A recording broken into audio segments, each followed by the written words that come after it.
This week, and I know Abdul will get this reference, maybe Brian will, because I'm afraid to ask Brian Gaddie's age, because I know how old Abdul is. I know how old I am. I was reminded of a speech that Al Gore gave back in, I think it was the 1992 campaign. It was the everything that's supposed to be up is down and everything's supposed to be down is up speech before Bill Clinton was elected.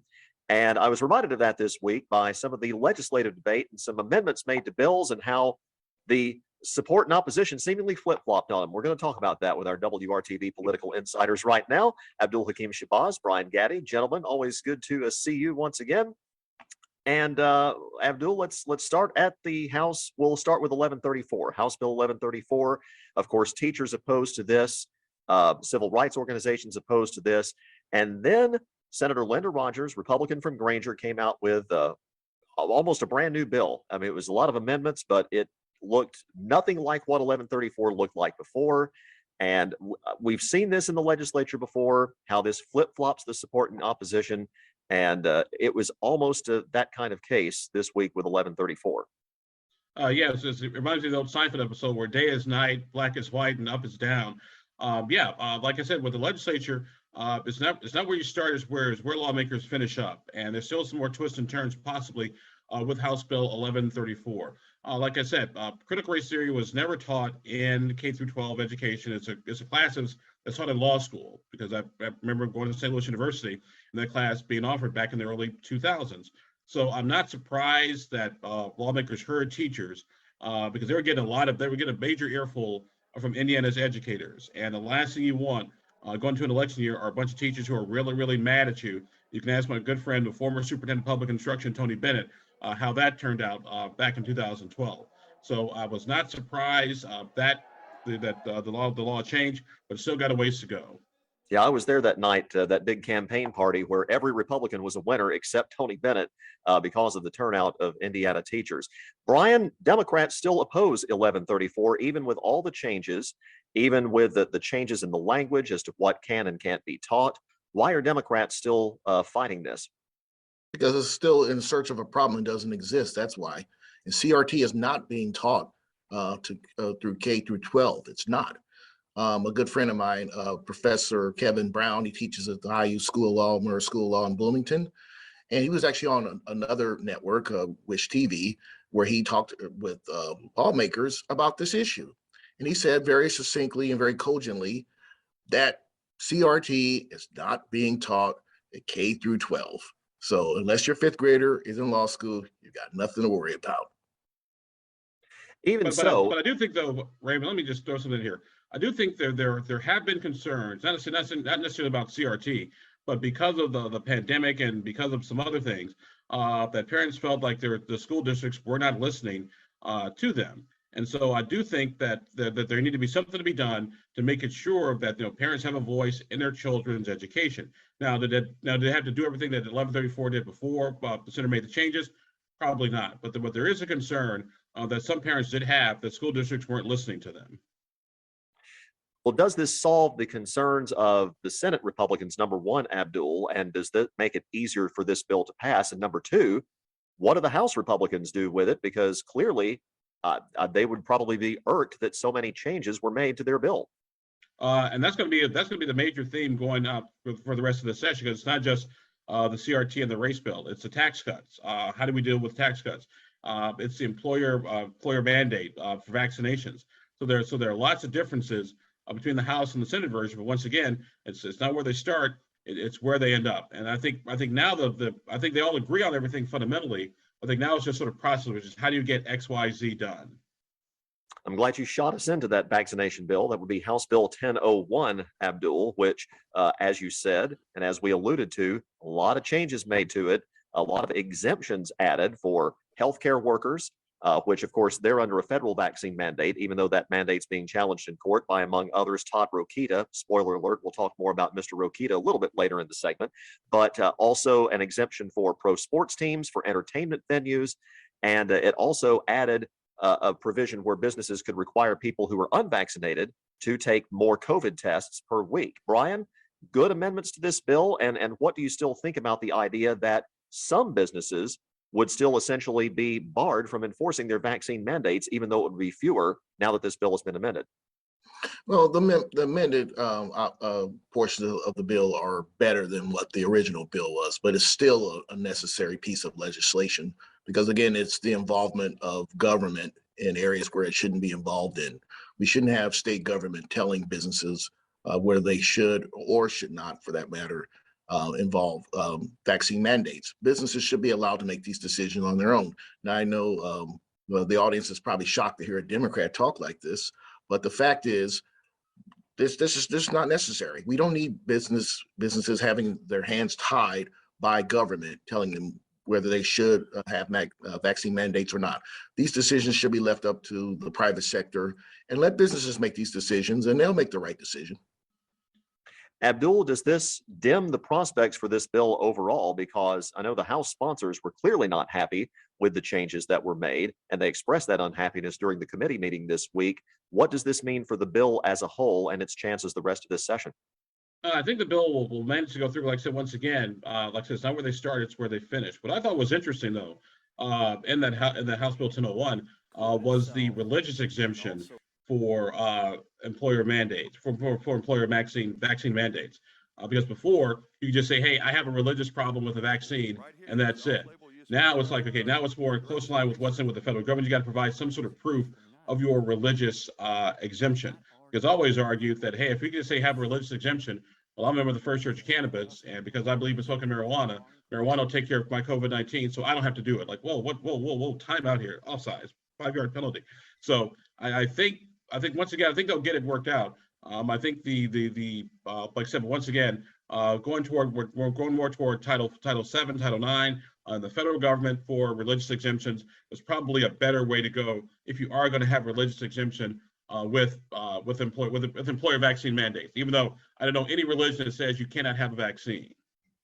I was gonna add, Abdul and Raymond, I'm Catholic, and I actually saw a Catholic one time saying, "Well, I have a religious exemption of taking the vaccine." I'm like, they never told me that at confirmation. So I'm like, that's not. I don't know. Some of these religious exemptions people are trying to cite are not valid. They're just for whatever political reason they don't want to take the vaccine, and that's really the real reason. It's not just this so-called religious exemption issue. Well, there is one religion that does have an issue with vaccines. Those are Christian Scientists, but that's about it. Well, Christian Scientists, they have a problem with medicine as a general rule, as far as we know, practicing medicine. And Brian, with Tom Cruise, I guess, right? No, that's Scientology. That's something completely. Oh, okay, got the wrong religion. Sorry. Like Brian, but I'm pretty sure Pope Francis is on the record as being pro-vaccine. Yes, he is. Okay. Pope Francis is very pro-vaccine. All right, his word ultimately counts. At least in my church, it does. I would think so. Brian Gaddie, Abdul-Hakim Shabazz, our WRTV political insiders with us. Let's talk about something that actually did happen on a bipartisan basis. And no, not the mastodon as the official state fossil. I don't think we need to talk about that anymore. But they did pass the automatic tax refund bill, expanding that to include more Hoosiers, including, I believe, people who don't actually qualify to file a tax return because they don't make enough money. Now they'll get that $125 automatic refund. Abdul, an easy call, it would seem, for both Republicans and Democrats on this. Yes, and also, too, even though those folks may not necessarily qualify with income taxes, they do pay sales taxes. So that was sort of the logic and rationale. And it'll cost the state about $545 million and some change when it's all said and done. But in the end, it still has $5 billion in the bank. And I'd much rather give Hoosiers their money back in the form of an automatic tax refund than cutting taxes per se, at least not in a budget year. Because once again, if it's a budget year, we have a much better idea of what Indiana's fiscal shape is going to be, what debt is out there, and so this makes a lot more sense. Brian, Democrats are trying to make the point that Republicans are doing something based on funding that they initially opposed, and that would be American Rescue Plan funding, which has admittedly helped Indiana's budget situation, helped that budget surplus, and helped trigger that automatic tax refund. Absolutely. We see Republicans going to ribbon cutting ceremonies for obviously money that's been earmarked from the American Rescue Plan for whether it's infrastructure improvements. And they're there celebrating these events, but yet they oppose the American Rescue Plan. So, of course, we Democrats support Hoosiers getting their tax refunds back, automatic tax refunds. So that's a no-brainer. It was obviously a very bipartisan bill. Both sides supported it. But getting back to the Republicans, the hypocrisy for them is just staggering. I don't know how they could do that, but they do. Well, if that is hypocrisy, how do you make that? Because I know Democrats want to make that resonate with more voters. Not that there is a chance that you'll retake the state house, because that's a tall order, but at least gain some seats, at least cut into that supermajority. How do you make that argument resonate with voters? Because we hear that argument, but when it comes time for the ballot box, we don't necessarily see it. Well, right now, what we're doing is we're going across the state and showing Hoosiers with our job program, where we're showing Hoosiers that, hey, Democrats are delivering for Hoosiers. We're getting Hoosiers back to work, and this is all because of the excellent leadership of President Biden, along with obviously Vice President Kamala Harris, and the American Rescue Plan. So we will run on that plan because it's helping Hoosiers. And Republicans, they can try to, obfuscate and act like, oh, we were for it too. And well, actually we weren't, but then we'll be at the ribbon cutting ceremonies. The fact is they were never for the American Rescue Plan. And we have to make that abundantly clear to Hoosiers. In an off year like this, Abdul, though, that would seem to be a tall order for Democrats in Indiana to make any inroads at all. Yes, because first of all, I'll agree with Brian. I always jokingly say truth is the first casualty of war, and consistency is always the first casualty of politics. So that kind of goes without saying. However, I think the bigger concern for Democrats isn't so much the American Rescue Plan. I think the bigger concern for Democrats is inflation right now, because inflation is double what wage increases have gone up. And unless they get inflation under control, Democrats are going to have a major issue, I think, in these coming midterm elections. One thing, speaking of elections, let's talk about our final topic this week on our Insider segment, and that is a gentleman we keep coming back around to for some reason, probably because of the credentialed State House journalist that's on our panel here, and that would be Attorney General Todd Rokita. Abdul, saw you tweet out an item yesterday, a story, or at least a rumor, that you're hearing that Mr. Rokita may not do what we all assumed he would do, and that's run for governor in 2024. Yes, what I heard from a couple of his staff people is that the Attorney General may not run for governor because he likes being Attorney General so much that the Attorney General job is so important that running for governor wouldn't really help. Now, that's like saying Halle Berry won't return my phone calls. So it's like it won't go out with me. So I thought it was interesting. Now, whether the Attorney General's seen some polling data or the fact that Mike Braun and Trey Hollingsworth just write major checks and do some major fundraising has also given the Attorney General some pause. But I do think it was interesting that he may be having second thoughts about running for governor. Brian, what do you think? I mean, you've stated that you didn't think that Todd Rokita could win a governor's race, even if he were the Republican nominee. What do you think about this possible pullback and desire to stay the Attorney General or remain as the Attorney General? Yeah. Well, Hallie will return my call. She's a liberal. She's also from Cleveland. Yeah.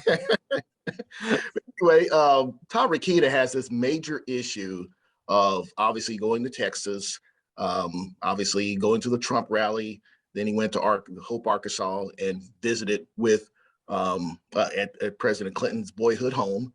And this is something he's done. He's misappropriated using Hoosier tax dollars for personal use. That's a major issue. It's an issue that we Hoosier Democrats are going to run on. We're going to use it against him.